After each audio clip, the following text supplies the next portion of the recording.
আসসালামু আলাইকুম রহমতুল্লাহ বরকাতুহ। আজকে আমরা গাজওয়ায়ে হিন্দ সম্পর্কে আলোচনা করব। পৃথিবীতে সবচেয়ে বড় যে ধর্মযুদ্ধ হবে সেটাই হলো গাজওয়ায়ে হিন্দ।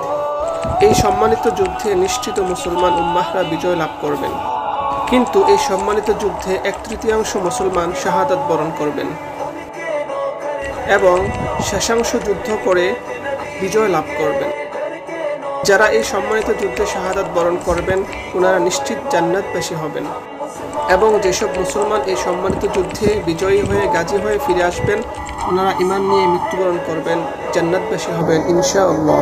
আবার এই সম্মানিত যুদ্ধ থেকে যেসব নামধারী মুসলমানরা পালিয়ে যাবে তারা বেঈমান হয়ে মৃত্যুবরণ করবে, নাউজুবিল্লাহ। পবিত্র হাদিস শরীফে গাজওয়ায়ে হিন্দ সম্পর্কে বলা হয়েছে এটা হবে কাফির মুশরিকদের সাথে মুসলমানদের পৃথিবীর ভিতর বৃহত্তম জিহাদ তথা যুদ্ধ।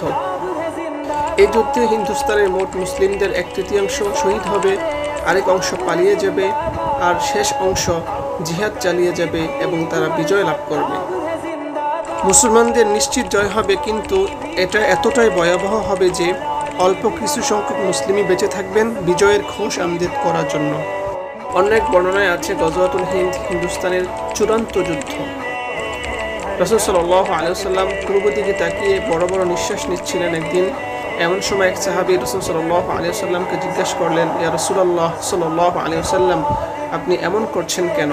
জবাবে রাসূলুল্লাহ সাল্লাল্লাহু আলাইহি ওয়াসাল্লাম বললেন, আমি পূর্ব দিকে বিজয়ের গন্ধ পাচ্ছি। সাহাবা کرام রাদিয়াল্লাহু আনহুম তারা জিজ্ঞাসা করলেন, ইয়া রাসূলুল্লাহ সাল্লাল্লাহু আলাইহি ওয়াসাল্লাম, আপনি কিসের বিজয়ের গন্ধ পাচ্ছেন? রাসূল সাল্লাল্লাহু আলাইহি ওয়াসাল্লাম বললেন, পূর্ব দিকে মুসলিম ও মুশরিকদের যারা মূর্তি পূজা করেন তাদের সাথে যুদ্ধ শুরু হবে। যুদ্ধটা হবে অসম। মুসলিম সেনাবাহিনী থাকবে সংখ্যায় সীমিত, কিন্তু মুশরিক সেনাবাহিনী থাকবে সংখ্যায় অধিক। ওই যুদ্ধে মুসলিমরা এত বেশি মারা যাবে যে রক্তে মুসলিমদের পায়ের টাকনি পর্যন্ত ডুবে যাবে। রাসূল সাল্লাল্লাহু আলাইহি ওয়াসাল্লাম এই যুদ্ধ বদর যুদ্ধের সমতুল্য বলেছেন। সুবহানাল্লাহ। হে আল্লাহ, এই জিহাদে আমাদের সবাইকে কবুল করুন, বাঁচিয়ে রাখুন। আমিন। আসসালামু আলাইকুম ওয়া রাহমাতুল্লাহি ওয়া বারাকাতুহু।